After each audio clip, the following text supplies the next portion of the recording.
हताश हेलेनी ट्रंप देलेनी चेतावनी। रूस यूक्रेन युद्ध को नहीं कहिले एमिति।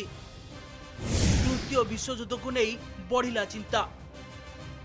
अमेरिका राष्ट्रपति डोनाल्ड ट्रंप चेतावनी दे कहिसंती जे चलित रूस यूक्रेन संघर्ष तृतीय विश्वयुद्ध रे परिणत होई पारे।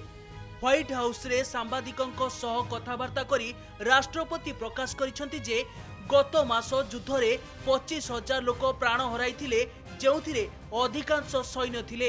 एही रक्तपात उपरे गभीर चिंता प्रकाश करिसंती ट्रंप। शत्रुता को तुरंत बंद करबा पई तांकर दाबी को से पुनर्बार दोहराई कहिसंती जे मु हत्या बंद करबा को चाहे। गत मासरे 25,000 सैनिक मृत्युवरण करथिले। मु एभली युद्ध परिस्थिति बंद करबा को चाहे। सेति पई आमे कठिन परिश्रम करूछु।